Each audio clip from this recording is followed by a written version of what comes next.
June 6, 1944, the coast of Normandy in France. At exactly 7:35 in the morning, 400 Canadian soldiers faced a stretch of beach that would either make them heroes or kill them. The water was cold and gray. The sound of explosions rolled across the waves like thunder that would not stop.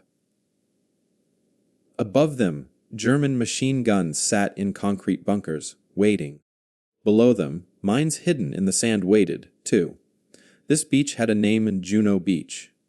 And right now, 14,000 German defenders were pointing their weapons directly at the Canadians coming ashore.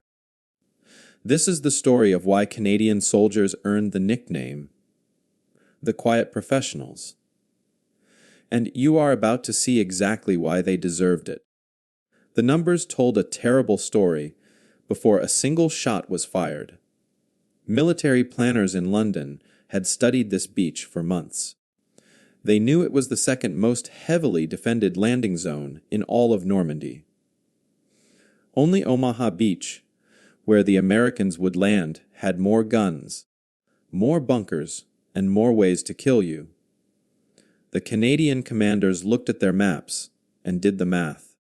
If things went according to the usual rules of war, 800 Canadian soldiers would die on this beach before lunch, maybe more. But the British generals who planned the invasion gave the Canadians their assignment with quiet doubt in their eyes. Sure, Canada was sending troops, but were they really ready for this? In the British command tents, whispers spread like smoke. Canada had been training its army for only 5 years. 5 years. Britain had centuries of military tradition, famous regiments with battle honors going back hundreds of years. America had proven itself in North Africa and Italy. But Canada, they were the backup plan, the Commonwealth country that sent what it could. The generals were polite about it. Of course, they used careful words. One British commander wrote in his notes that the Canadian leadership was adequate, but unproven.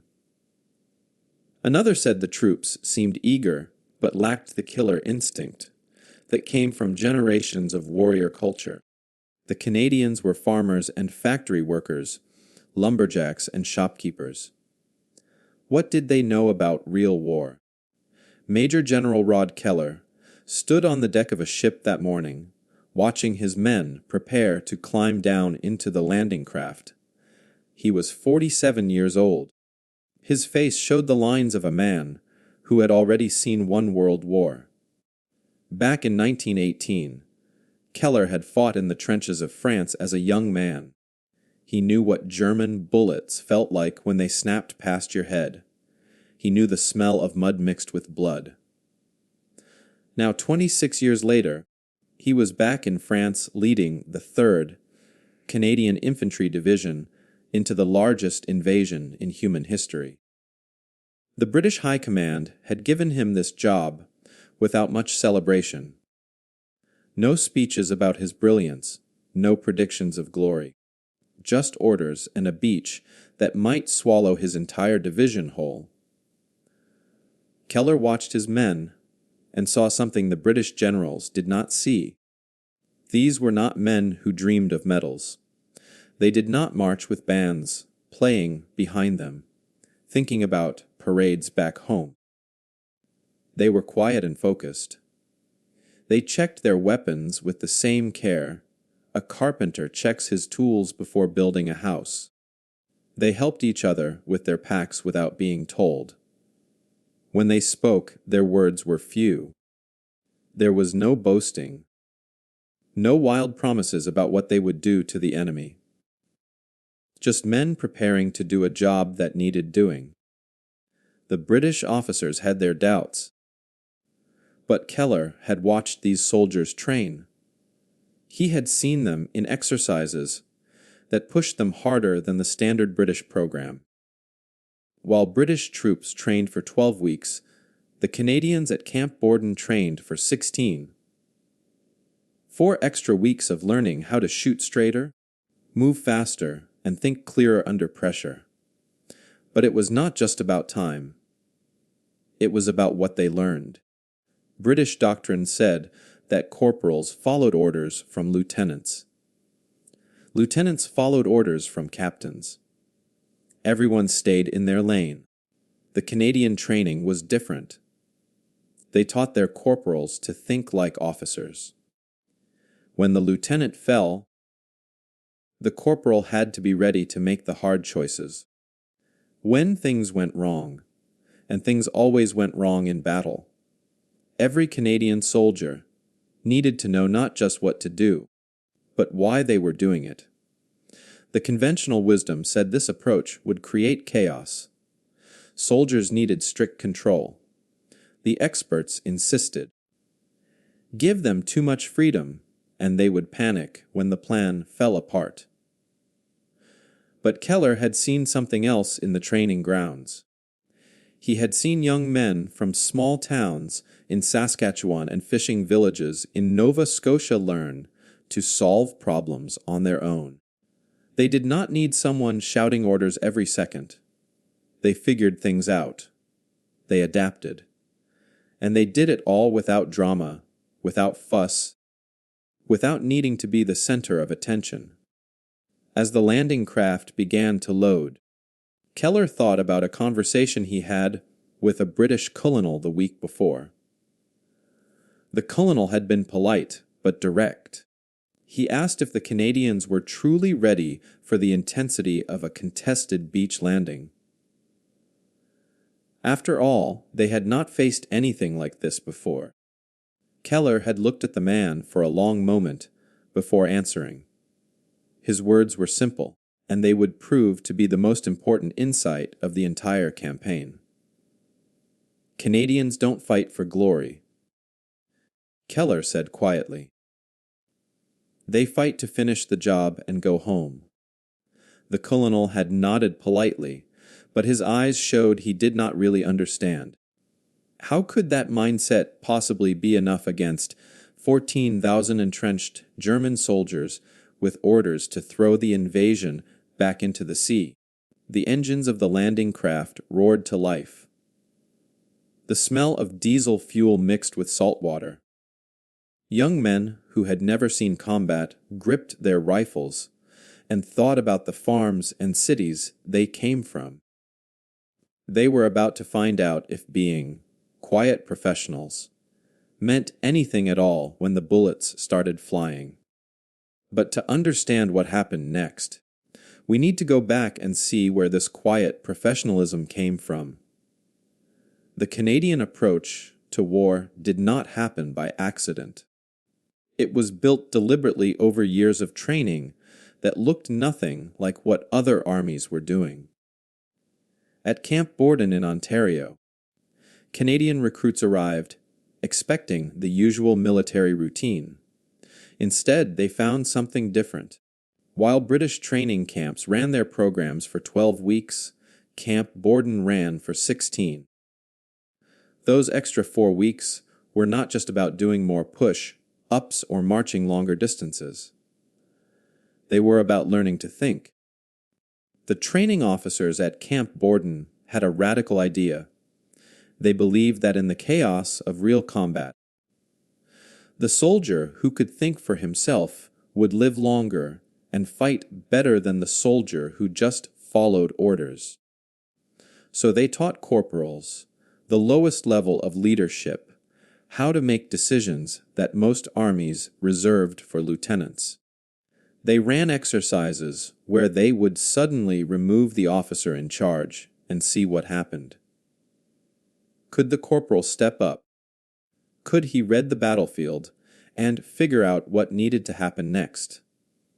In most armies, when the officer fell, the squad stopped working. At Camp Borden, when the officer fell, the corporal took over without missing a beat. This was precision training, not heroics training. The Canadians did not practice dramatic bayonet charges or learn inspiring speeches. They practiced reading maps in the rain. They practiced fixing broken radios under pressure. They practiced moving from one position to another without wasting time or exposing themselves to enemy fire. It was boring to watch. It did not look impressive, but it worked. The first real test came in August of 1942, and it was a disaster. The Canadian military sent 5,000 troops on a raid against the French port of Dieppe. The plan was to hit the Germans hard, grab what intelligence they could, and get out fast. It went wrong almost immediately. German guns tore into the landing craft before they even reached the beach. Canadian soldiers ran onto the rocks and found themselves trapped. The tanks could not climb over the seawall. The radios did not work. Confusion spread like poison. By the end of that terrible day, 68% of the Canadian raiders were dead, wounded, or captured. It was one of the bloodiest failures of the entire war. British commanders looked at Dieppe and saw their doubts confirmed. The Canadians were brave, sure, but bravery was not enough. They lacked experience. They lacked the polish of a truly professional army. Some British officers quietly suggested that Canada should stick to supporting roles. Leave the hard fighting to those who knew what they were doing. The Canadian farm boy tactics, as one British general called them, were too naive for modern warfare. But the Canadians did not see Dieppe the same way. They saw lessons, hard, bloody lessons, but lessons all the same. They studied what went wrong. The radios failed because they got wet in the landing craft, so they designed better waterproof cases. The tanks could not move on the rocks, so they figured out which beaches had sand instead. The coordination between Navy, Air Force, and ground troops broke down, so they practiced working together over and over until it became second nature. Dieppe hurt, but the Canadians were determined to make sure those 400 casualties taught them something valuable. One man watched the Canadians learning from their mistakes and paid attention. General Bernard Montgomery was not easy to impress. He had commanded armies in North Africa and seen every kind of soldier the British Empire could produce. In the summer of 1943, he traveled to Sicily to observe training exercises before the invasion of Italy. The Canadians were there preparing for their first major campaign since Dieppe. Montgomery stood in the hot sun and watched them work. What he saw surprised him. The Canadian units moved with a kind of quiet efficiency that reminded him of a well-run factory. No wasted motion. No showing off. When something went wrong in the exercise, the junior officers and even the corporals adjusted without waiting for new orders from above. They were not flashy, but they were reliable. Montgomery made a note in his journal that night. He wrote that the Canadians had something many veteran units lacked. They had discipline without rigidity. They could follow a plan, but they could also think when the plan fell apart. A few weeks later, Montgomery gave the Canadians a difficult assignment in the real invasion of Sicily. He wanted to see if what he observed in training would hold up under fire. July 1943. The mountains of Sicily rose like walls of rock under the summer sun. The Germans had picked their defensive positions carefully. They held the high ground with clear views of every approach. Military textbooks said attacking through mountains was slow, bloody work. You could expect to advance maybe 10 or 12 kilometers in 2 days if you were lucky and willing to pay the price in casualties. Montgomery gave the Canadians their sector and wondered how long it would take them to push through. 48 hours later, the Canadians had advanced 24 kilometers, double what anyone expected. They moved through terrain that should have stopped them cold. And they did it without taking catastrophic losses. How? They used what they learned at Camp Borden. When they hit a German position that was too strong to attack head-on, they did not wait for orders. The corporals and sergeants looked at their maps, found another route, and flanked around. When their tanks could not climb a certain slope, the infantry went ahead, cleared the position, and called the tanks up a different way. They solved problems as they found them, and they kept moving. The British officers who had dismissed Canadian methods began to pay attention. Maybe there was something to this approach after all. Maybe letting soldiers think for themselves was not chaos. Maybe it was the future. The Canadians were working with equipment that was often older and less impressive than what the British or Americans carried. Their tanks were not the newest models. Their radios were not the most advanced. But they took care of what they had. Canadian mechanics became famous for keeping vehicles running long after they should have broken down. They improvised parts when spare parts ran out. They treated their weapons like precious tools because they knew their lives depended on them working when it mattered most. By the end of the Sicily campaign, something had shifted in how the Allied command saw the Canadians. They were no longer the backup troops. They were becoming the reliable professionals you called when you had a hard job that absolutely needed to get done. Montgomery himself began requesting Canadian units for difficult operations. He knew they would not make excuses. They would not need constant supervision. They would figure it out and get it done. Word spread through the Allied armies. If you wanted drama and glory, look elsewhere. But if you wanted the job finished, call the Canadians. And now, less than a year later, they would face their biggest test yet. Back on Juno Beach, the moment of truth arrived. The ramps of the landing craft dropped at 70:49 in the morning on June 6, 1944. Cold seawater rushed in, soaking the Canadian soldiers up to their waists. The crack of German WWII guns echoed across Juno Beach like giant wooden boards snapping. The air smelled of salt and explosives, a sharp chemical tang that burned in the nose. Bullets hit the water around the landing craft, making strange zipping sounds as they passed. Some men never made it off the ramp, but the ones who did started moving forward with a kind of grim determination that surprised even themselves. Canadian engineers ran onto the beach while machine gun fire kicked up sand around their boots. Their job was to clear the metal obstacles that the Germans had planted in the surf to rip apart landing craft. These obstacles had mines attached to them. One wrong move and you were gone. But the engineers worked methodically, cutting wires and marking safe paths even as bullets cracked overhead. There were no battle cries, no dramatic speeches. Just men doing their jobs with the kind of focus you might see in someone building a barn. Except if you made a mistake building a barn, the barn fell down. Here, if you made a mistake, you and 10 other men died. Behind them, infantry soldiers moved up the beach in small groups. They used the training from Camp Borden without thinking about it now.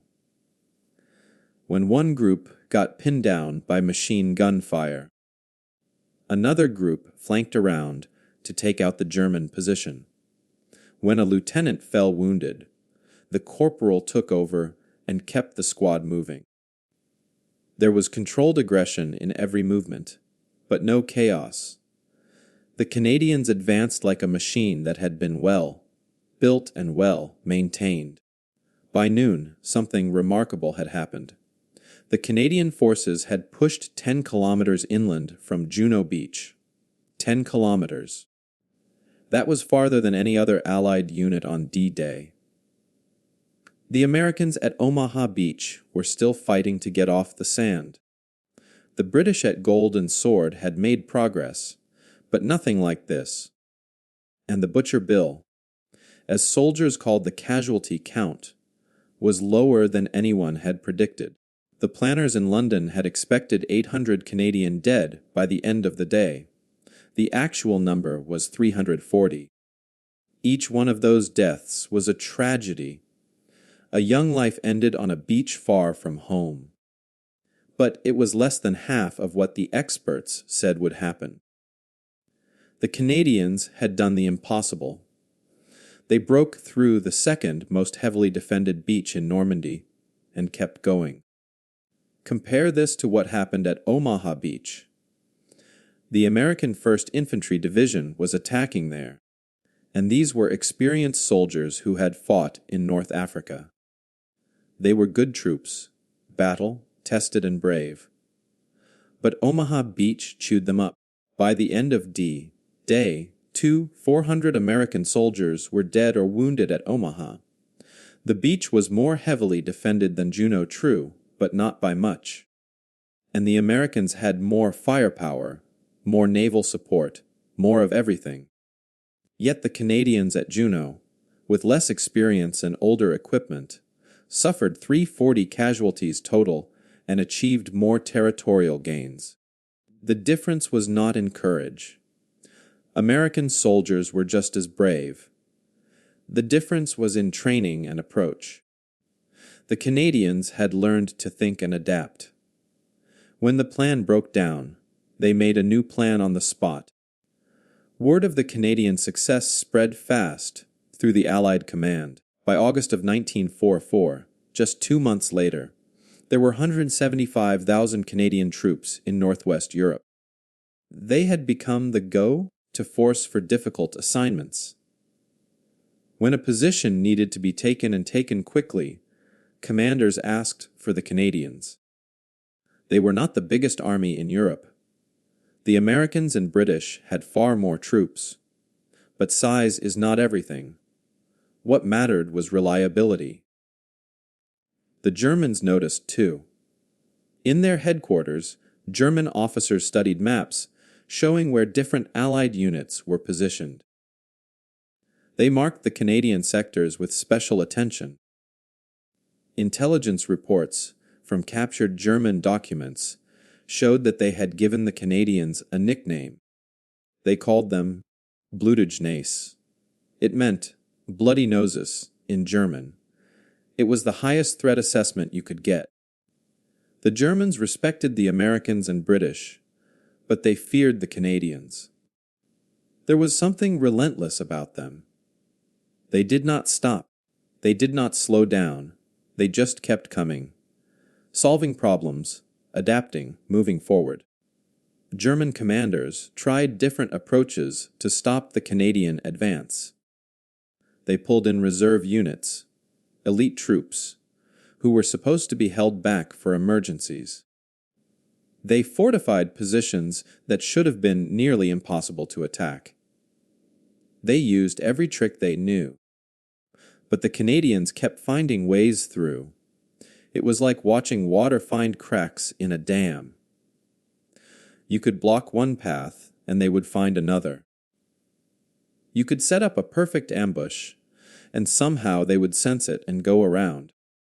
The German approach relied on rigid defensive positions and strict adherence to plans. The Canadian approach relied on flexible thinking and initiative at every level. In that matchup, flexibility won. In October of 1944, the Allied command faced a problem. The Netherlands was still under German occupation.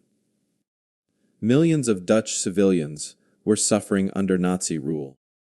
And as winter approached, they were beginning to starve. The Germans had flooded parts of the country, destroyed crops, and taken most of the food for themselves. Someone needed to liberate the Netherlands, and it would not be easy. The Germans were dug in deep. The terrain was terrible for attackers, full of canals and flooded fields. It would take months of hard fighting through cold, wet conditions. The commanders looked at their options and made a decision. They gave the job to the Canadians. This was not what anyone expected when the war started. The liberation of the Netherlands became the largest sustained Canadian military operation of the entire war. From October 1944 through May 1945, Canadian forces fought through some of the worst conditions imaginable. The winter was brutal. Rain turned the ground to mud. Ice formed on weapons. Soldiers stood guard in frozen water up to their knees. The Germans fought for every town, every bridge, every kilometer. But the Canadians kept pushing. Town by town, field by field, they drove the Germans back. The scale of what the Canadians accomplished in those months is hard to grasp. They cleared more than 500 kilometers of occupied territory. They liberated 22 million European civilians from Nazi control. When Canadian soldiers entered Dutch towns, people came out of their houses crying with joy. Old women kissed the soldiers. Children ran alongside the tanks. The Dutch had been under German rule for 5 years, and now these quiet soldiers from across the ocean had come to set them free. The Canadians did not boast about it. They did not demand parades or medals. They just did the job they were sent to do. The sound of boot steps on cobblestone streets as Canadian infantry entered liberated towns. The smell of diesel from the tanks mixing with the scent of tulip fields that had somehow survived the war. The sight of Dutch flags, hidden away for years, suddenly appearing in windows as the Germans retreated. The feel of cold rain running down the back of your neck as you dug a foxhole in the mud. Knowing you had to hold this position because people were counting on you. These were the details that the soldiers remembered for the rest of their lives. By the time Germany surrendered in May of 1945, the Canadians had established something that could not be argued with anymore.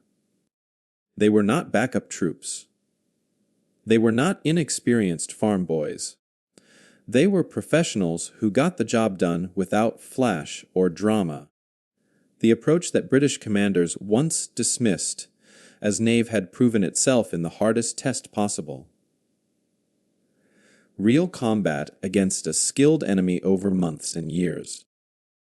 And the Canadians had won, not through overwhelming force or superior equipment, but through training, discipline, and the ability to think clearly when everything around you was chaos.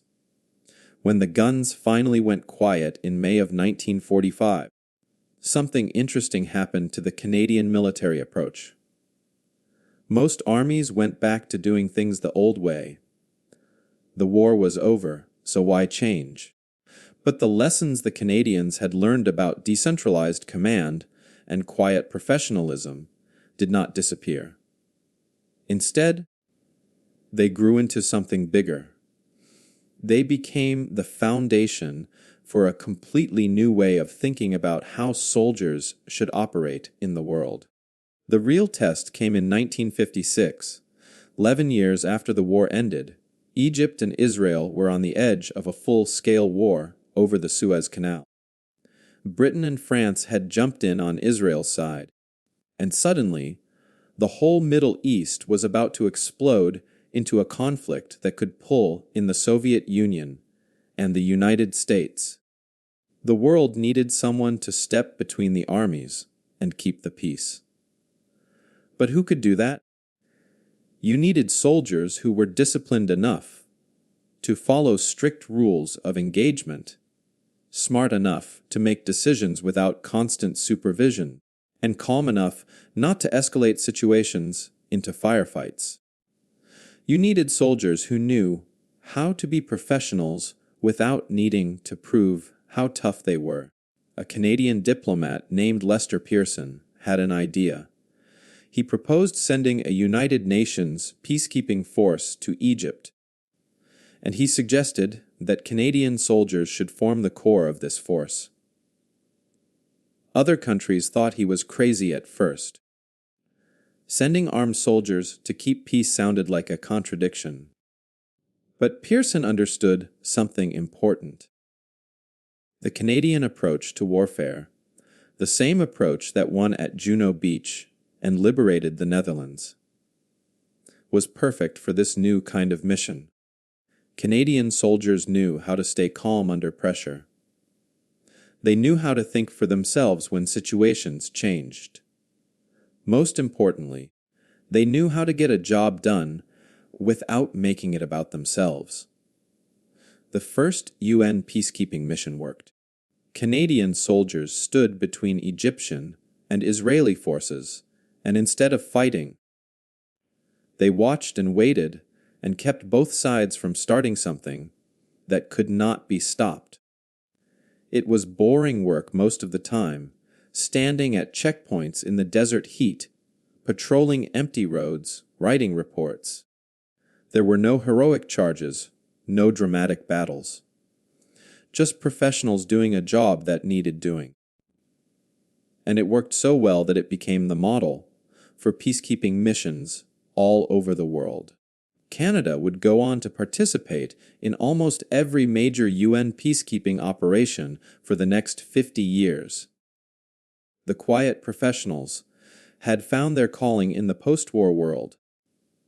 Military armies around the globe started studying what the Canadians had done in World War II and afterward.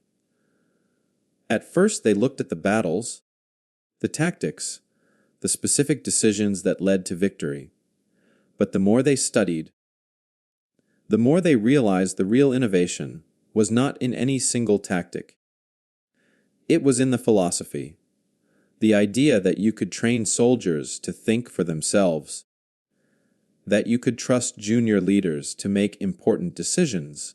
That discipline did not have to mean blind obedience. This was revolutionary stuff, and it slowly changed how modern militaries trained their troops. Special Forces units paid particularly close attention. The British SAS, the American Green Berets, elite units from a dozen countries. They all started incorporating elements of the Canadian approach into their training. They taught their operators to be self-reliant, to think creatively under pressure, to complete the mission without needing constant guidance from above. The Canadian emphasis on quiet competence became the gold standard for professional soldiers worldwide. It turned out that the boring virtues of discipline, thorough training, and personal responsibility were more effective than dramatic heroics and rigid command structures. Major General Rod Keller did not live to see most of this evolution. In August of 1944, just 2 months after D-Day, he was badly wounded during the battle for Falaise. A German shell exploded near his command post and shrapnel tore through his body. He survived, but his war was over. The British command awarded him the Distinguished Service Order for his leadership during the Normandy campaign. It was a significant honor, one that recognized his role in the successful invasion. But Keller did not make a big show of it. In 1945, as the war ended, he quietly returned to civilian life in Canada. No book deals, no lecture tours, no attempts to cash in on his fame. He had done his job, and now it was time to go home and live a normal life. He died in 1954 at the age of 57. And most Canadians had already forgotten his name. That was somehow fitting. The man who led the quiet professionals was himself a quiet professional. The soldiers who served under Keller carried the lessons forward, though. They came home to Canada, and many of them stayed in the military or joined the reserves. They taught the next generation of soldiers the same principles they had learned. When you give people proper training and trust them to do their jobs, they rise to the occasion. When you emphasize competence over glory, you build something that lasts. These were not flashy ideas. They did not make for exciting recruitment posters, but they worked. In 1993, Canada created a new Special Forces unit called Joint Task Force 2, known simply as JTF-2. The government designed it to handle counterterrorism, hostage rescue, and other high-risk operations. From the beginning, JTF-2 embraced the quiet professional ethos that came from World War II. They operated in secret. They did not talk to the press. They did not brag about their missions. When they succeeded, which was most of the time, you only found out about it years later, if at all. Other special forces units around the world began to recognize JTF-2 as one of the most effective organizations in the business. American and British Special Forces operators, in rare moments of candor, would tell you that working with JTF-2 was a privilege. The Canadians showed up, did exceptional work, and never tried to steal the spotlight. The tradition continued. What does all of this teach us? On the surface, this is a story about military tactics and battlefield success. But look deeper, and it becomes a story about human nature and how we think about excellence. We live in a world that loves flash and drama. We celebrate the loud, the bold, the people who demand attention. Social media rewards those who shout the loudest.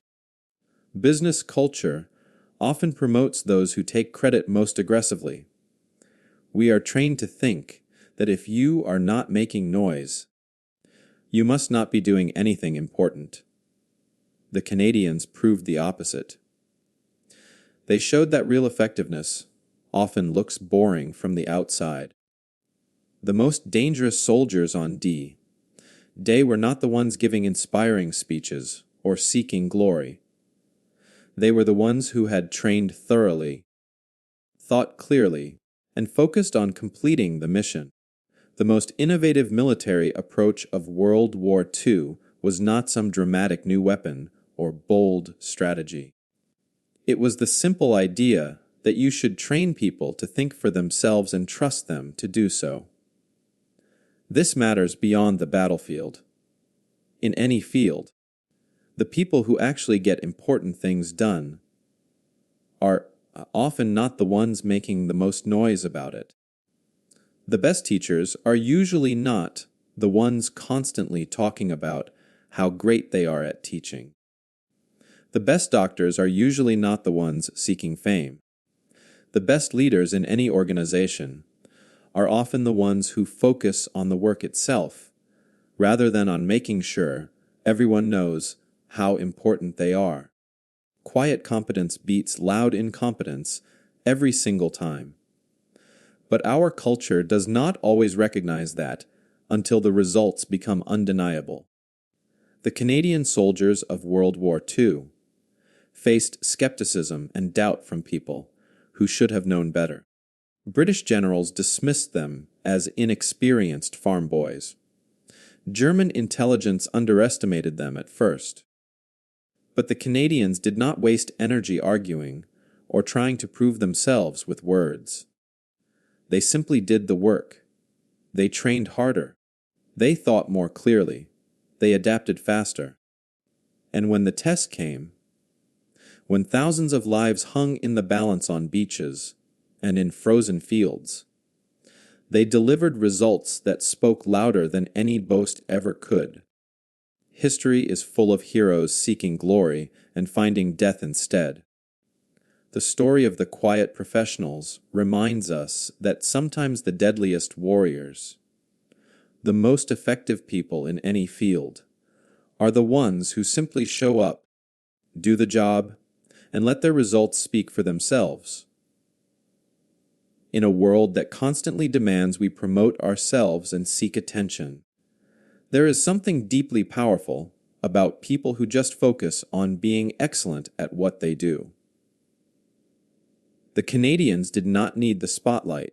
They had something better. They had competence, discipline, and the quiet confidence that comes from knowing you are prepared for whatever comes next. And in the end, that proved to be enough.